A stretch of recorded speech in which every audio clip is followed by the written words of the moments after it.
अध्यक्ष महोदय, मैं आपका आभारी हूँ कि आपने मुझे बोलने का अवसर दिया।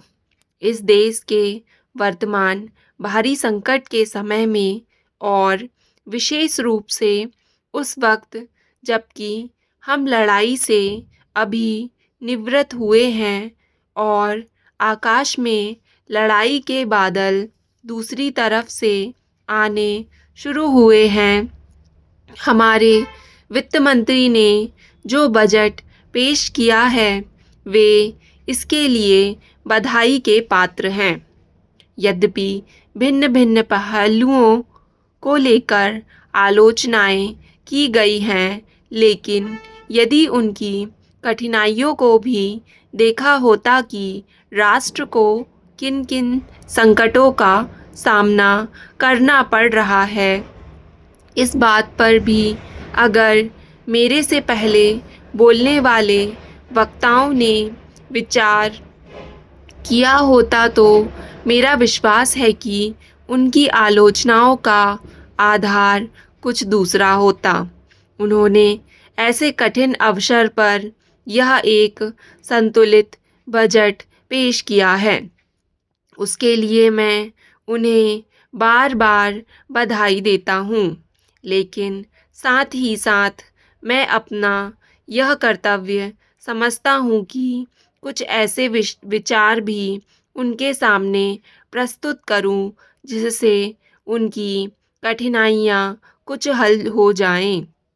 उदाहरण के रूप में विगत 2 वर्षों में लेखा-जोखा कमेटी में बैठने के समय मुझे ऐसा अनुभव हुआ है कि इस देश में 2-3 इस प्रकार की त्रुटियां मौजूद हैं जिनको दूर करने के लिए, जिनकी जांच करने के लिए यदि कोई एक कमेटी या आयोग बिठा दिया जाए तो राष्ट्र को, राष्ट्र की सरकार को, राष्ट्र के विकास कार्यों को और राष्ट्र की रक्षा व्यवस्था के लिए करोड़ों नहीं अरबों की व्यवस्था फौरन हो सकती है। केवल शासन को जागरूक होकर कुछ कदम उठाने की आवश्यकता है। अभी कुछ छिपे हुए धन का जिक्र किया गया। सरकार ने भी समय-समय पर ऐसा आभास दिया है कि इस देश में लगभग 30,000 करोड़ रुपए का छिपा धन मौजूद है। स्वयं मैं समझ नहीं पाता हूँ कि जब सरकार ऐसा अनुभव करती है तो इसकी व्यवस्था करने में उसको दिक्कत क्या आ रही है। ऐसा मालूम होता है कि कहीं इच्छा शक्ति की कमी है। भारत की इस सरकार ने अपनी शक्ति का ठीक से उपयोग करके उस दुश्मन के दांत खट्टे किए जिसके की ऊपर विश्व की शक्तिशाली और इंग्लैंड जैसी शक्तियों का अटूट सहारा था और जिसको कि उन्होंने हमारे विरुद्ध उकसाकर खड़ा किया था और अपना पूर्ण सहयोग दिया था। अध्यक्ष महोदय, मानव संसाधन विकास मंत्रालय की मांगों के संबंध में बोलने के लिए मैं खड़ा हुआ हूँ।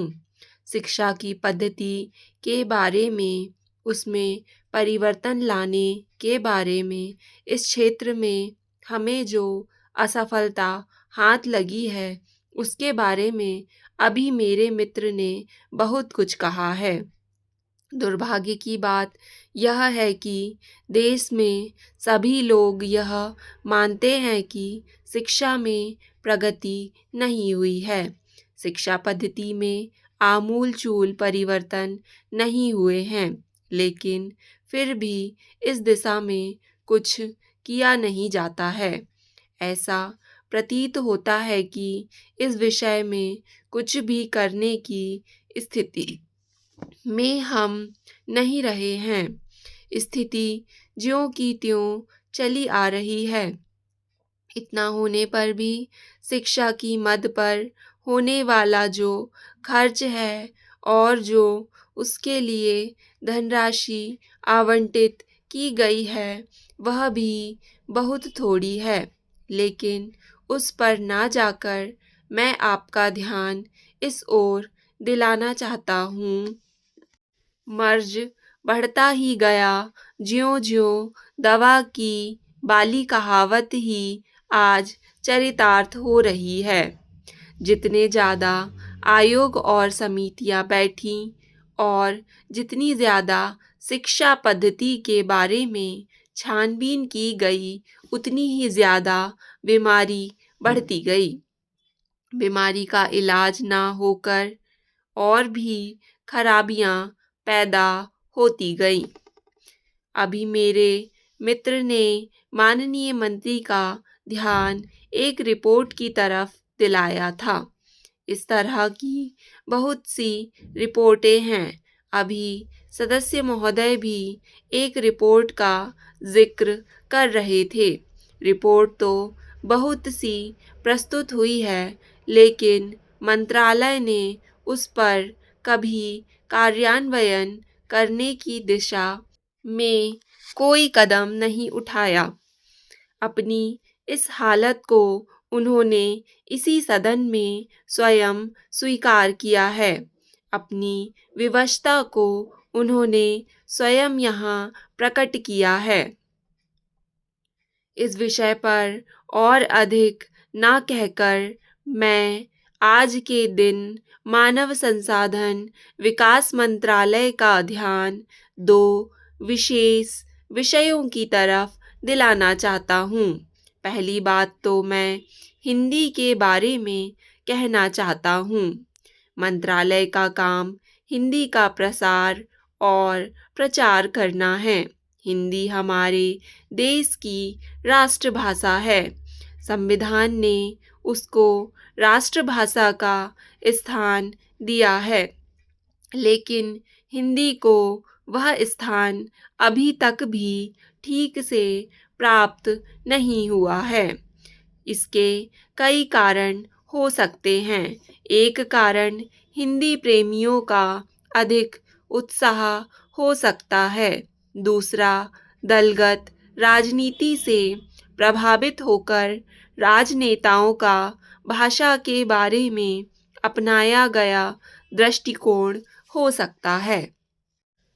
महोदय, जो यह बजट प्रस्तुत हुआ है वह देश का एक ऐसा नया चित्र उपस्थित करता है जो चित्र उम्मीद का है, आशा का है, सफलता का है।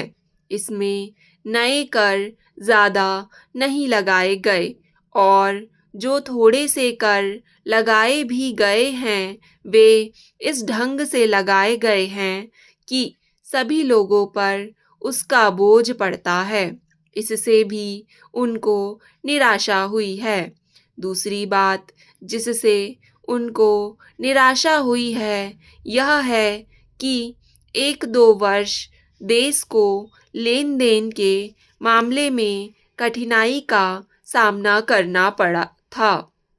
योजना को कठिनाई में पड़ना पड़ा था, वह कठिनाई दूर हो गई है और मैं सदन की तरफ से उन देशों को धन्यवाद देना चाहता हूँ। उन देशों के प्रति आभार प्रदर्शित करना चाहता हूँ जिन्होंने हमारी इस कठिनाई को दूर करने में आगे बढ़कर हाथ बटाया है। मेरे मित्रों को इससे निराशा हुई है कि विदेशी सहायता बहुत ज़्यादा और तेज़ी से पहुंच रही है और हमारी जो कठिनाई दूर हो गई है, इससे उनको परेशानी हुई। कम्युनिस्ट इसलिए भी परेशान हैं कि पिछले 1-2 वर्षों में देश की पैदावार बहुमुखी ढंग से बढ़ी है औद्योगिक पैदावार बढ़ी है, यह उनके लिए निराशा का कारण बना है। स्टॉप।